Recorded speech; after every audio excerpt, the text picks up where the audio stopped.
As we move into 2024, uncertainties certainly remain. Global growth is at risk as the long and variable lags of monetary policy start to bite. And given a not so certain economic outlook on a global scale, as well as closer to home, where might the opportunities exist for investors? We're going to break it all down for you right now on UBS Trending.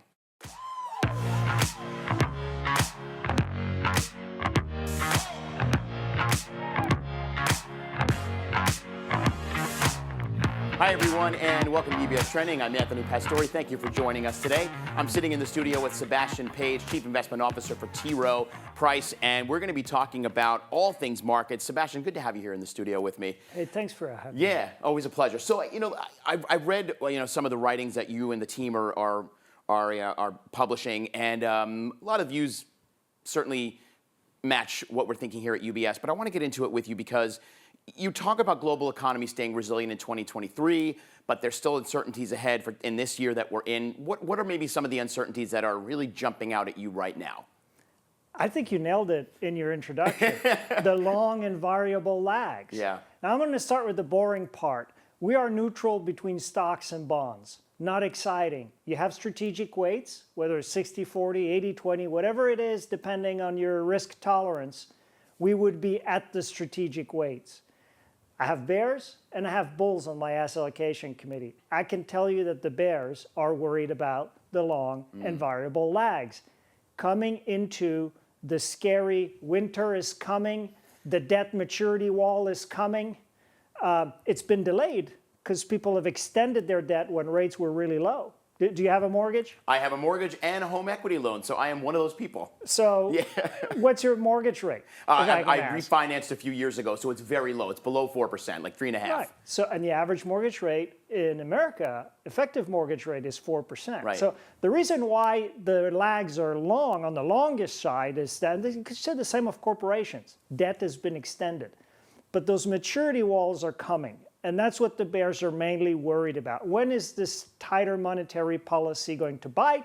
Are we going to lower the rates soon enough so that we don't hit the maturity wall too hard? Isn't that that's really the question here? And even like you write about government bonds, we're looking at a 10-year Treasury that's sitting at around 4%. I mean, it's still 100 basis points off the peak from last October, just over 5%. And we here at UBS expect it to land at the end of this year by somewhere around 3.5 to 3.75. But given where we're thinking the Fed will go by starting to cut rates in May, can we answer those questions, or is it still, do those unknowns still exist because you're not entirely sure where the Fed is going, or where the Fed is going, there are more unknowns following that, if that makes sense? Look, I think it's a reasonable view. Yeah. 3.5%, 4% by year end. Maybe we stay where we are, even though the short end is very likely to come down with 6 cuts priced in, the Fed saying they're going to do 3. So that's the base case. Rates are coming down, and the market is happy with that, hitting all-time highs. The VIX is at 13. Earnings expectations are to grow by 10, 11%. AI is going to change the world. Everything is awesome. Right, which it kind of is relative to how bad the expectations were a year ago. I like to say the most anticipated recession in history has become the most delayed recession in history. If you ask me the risk to this quote-unquote complacency, I think it's an upside in inflation. I think something we don't really see coming right now that might bite us. You think that's the risk that we're facing here right now for the markets and as investors, that could potentially cause some problems down the road? Potentially. Everything is questionable. Yeah, look, the numbers are coming down. A lot of it is a delayed effect from house prices coming down and rents coming down. But if you ask the question, is the risk that inflation comes on the downside versus the upside? I would say the upside. Just look at the last few weeks as we're recording this with the Red Sea. It hasn't moved oil prices. Okay. The cost of shipping a 40-foot container from Shanghai to New York City was $3,000 about 4 weeks ago.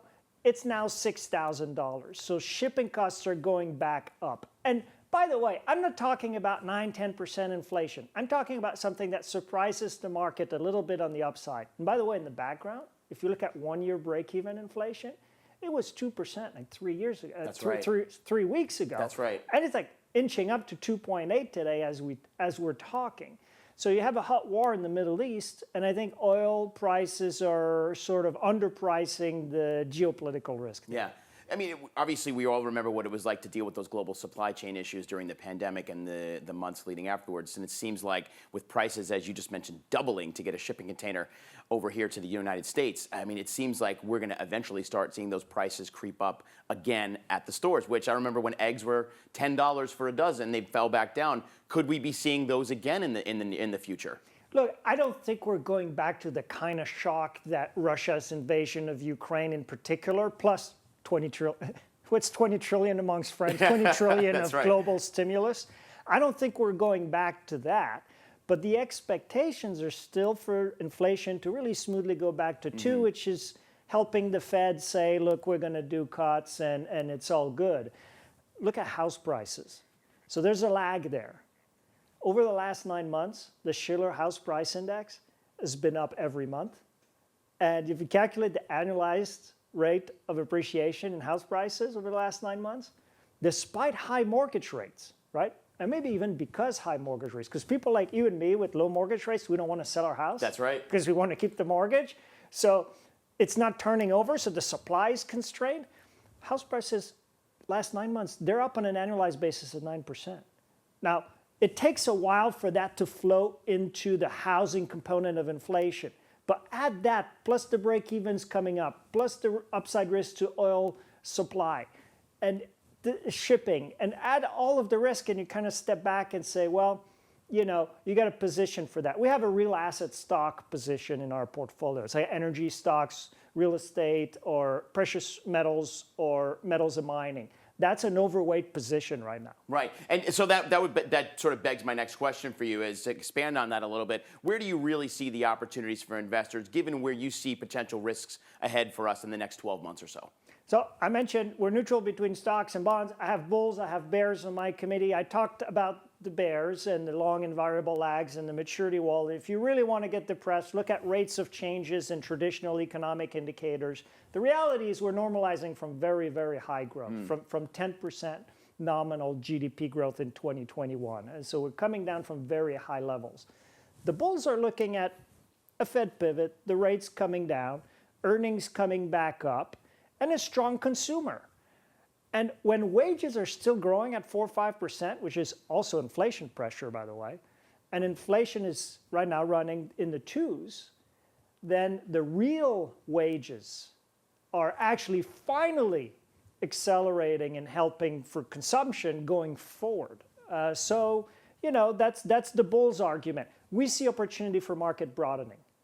We are long the small and mid-cap segment. This is fully contrarian. It's not a popular position right now, but we see these opportunities for the next 12 months. Right, but the bears are saying we're near peak rates, and so that's something really to be thinking about on that side of the story. Yeah, if you think of what would help for a market broadening, first of all, just the valuation itself. Small and mid caps have been this cheap relative to large caps about 5 times in the history. It's a coiled spring. The valuation is really extreme. Those 5 times, small caps did really well relative to large caps in the following 12 months. This is just historical anecdotes, but you have a real valuation case to do it. Right. On top of it, small caps are more domestic, and U.S. is growing better than the rest of the world. On top of it, declining rates provides more relief for small caps. And so you actually have quality in that asset class. People think of the sort of junky, that's not a nice term to use. But I know exactly what you mean. There's a perception with the small and mid. The zombies, and there are Right. structural issues with the asset class. But I did this study where I looked at matching the return on equity of some small cap companies with large cap. So same quality, if you will, same return on equity. Right. I get a valuation discount of 40, 50% in small cap.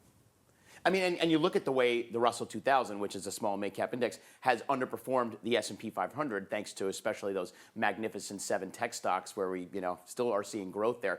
There seems to be a lot of upside potential there for small and mid, like you're saying, and we think that here as well in our chief investment office. So there are pockets of opportunity out there. So just as we wrap up, Sebastian, what's the takeaway for our audience today, given everything we talked about? What should they be focusing on right now?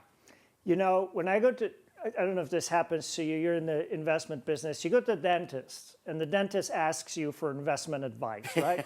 And you're in between two drillings, and you have 5 seconds to say something. What do you say? I will say, stay invested, stay diversified. It's kind of the boring thing to say. But given the macro environment we're in, given that the economy is doing better than expected, but valuations are pretty high for stocks, especially relative to bonds, neutral makes sense. Use your strategic weights as the anchor. I do think there's an opportunity to hedge against upward risks in inflation, so we have the long real asset stock strategy. And I do think there's an opportunity to position for the broadening of the markets into 2020. You know, the market is making all-time highs. Small caps are still down 20%. Absolutely, yeah. There's a lot of opportunity. Plus, I love the idea of replacing the old school elevator pitch with the dentist pitch, while your mouth is like held agape with the dentist staring into your. That one is high stake. You want to get that one right. Like you said, you only got about 5 seconds, and there's needles in your mouth. Yeah. Sebastian, thank you very much. Great conversation. Good stuff. Good to see you. Likewise. Thank you very much. And for more great content from partners like T. Rowe and others, you can also check out our website, ubs.com/views. Also, you can connect with our Chief Investment Office views there as well. Plus, please follow us on all the social media platforms, including Instagram. You can follow us at UBS Trending. And if you have any questions about what we talked about for this show, make sure you're connecting with your financial advisor. Until next time, I'm Anthony Pastore. Have a great day, everybody. And remember to keep your eyes on what's trending. We'll see you soon.